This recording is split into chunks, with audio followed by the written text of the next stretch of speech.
Hi, I'm Robert Craven, the Vice President and Treasurer for the Board of Directors of Q, and we are broadcasting here for Q Live 2012 from the conference floor. And it's an exciting conference filled with people here on the show floor. Right now, it's my great pleasure to be able to introduce State Superintendent of Public Instruction, Tom Torlakson. Great to be back, Robert. Oh, it's wonderful to have you at the conference again here and to see you once more.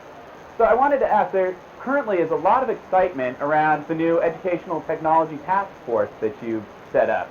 Can you tell us a little bit about the task force and what your goals for it are?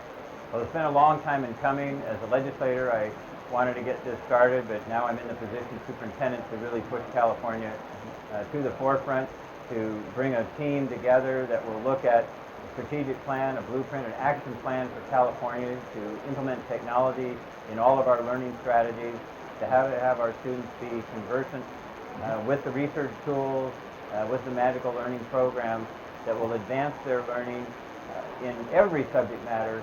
And then there's the whole field out there. When you get further along for students who are in high school and starting to think of what they want to do in life, obviously there's a lot of cool programs in technology, a lot of cool jobs out there. But the task force is composed of 47 experts from across the state in technology, as you were for Saddleback District, a coordinator to implement technology and working with brilliant and engaging teachers.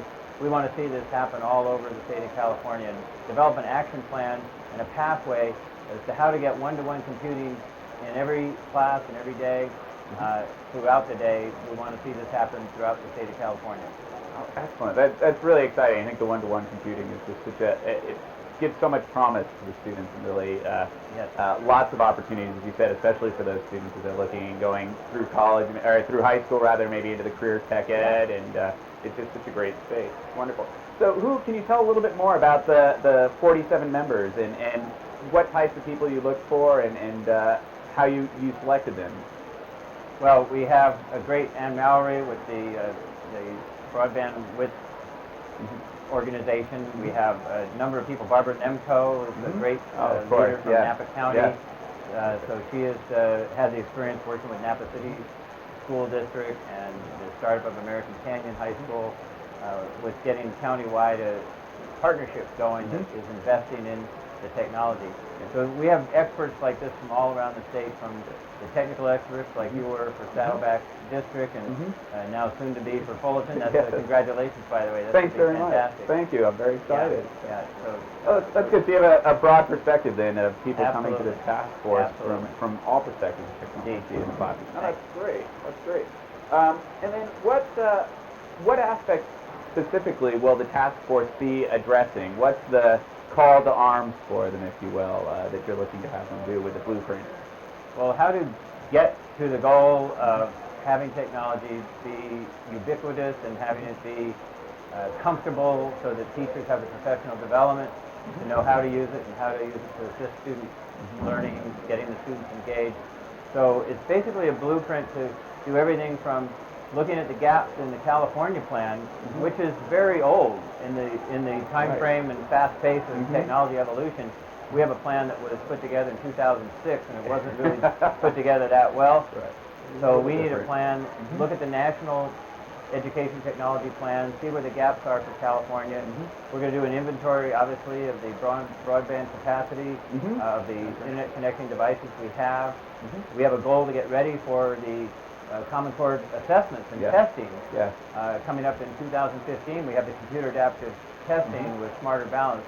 So we want to get prepared for that and get our teachers and our students ready for that. It's a shame, that California, with the great talent we have and creativity, the great resources and the great inventions of technology here, that we're lagging behind the rest of the country, somewhere like 45th in the nation in the use of technology in our learning. So our goal is to get back to the top where we belong, get back to number one. Oh, and I think that's a great goal, and I'm sure we'll be able to get there fairly quickly with your leadership and the task force working on that.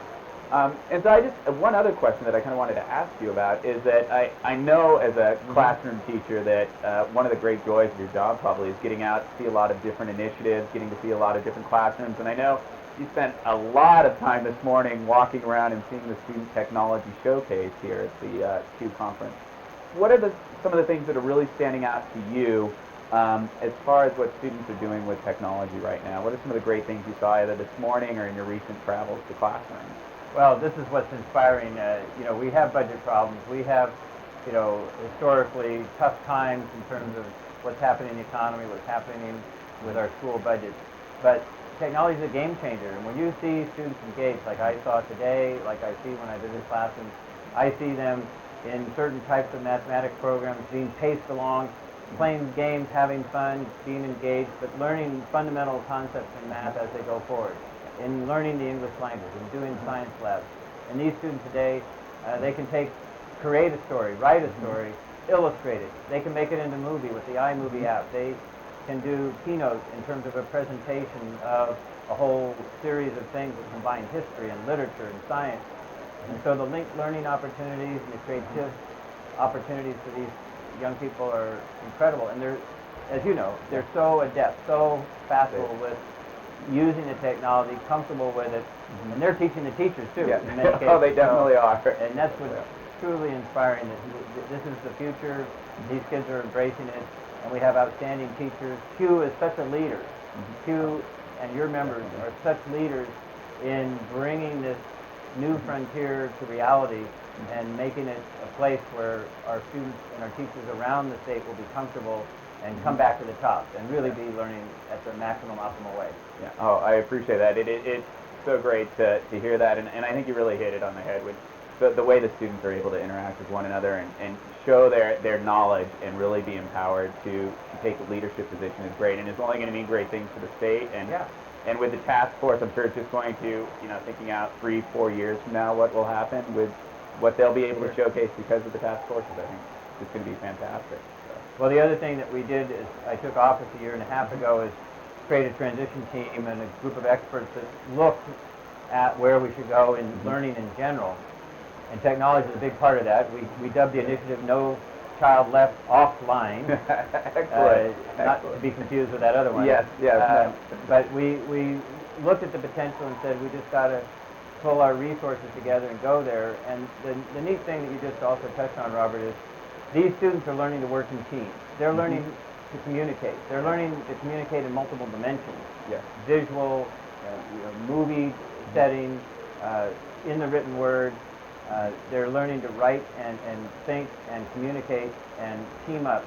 And this is the new 21st century learning. So our skill set that we said need to be fundamental at the heart of California education going forward is 21st century learning, not memorization, not lectures, stage on the stage, throwing out facts and you try to memorize and regurgitate and take bubble tests. This is about critical thinking and what the workplace needs and what our colleges need and what our students will need to be successful in life. Yeah, it really is. Well, thank you very much. I certainly appreciate your time. It's been wonderful hearing from you and having you here at the conference. And so, always great. Q's conference is powerful. Oh, thank you. It certainly is, and we appreciate having you. Great. Thanks very much. Yeah.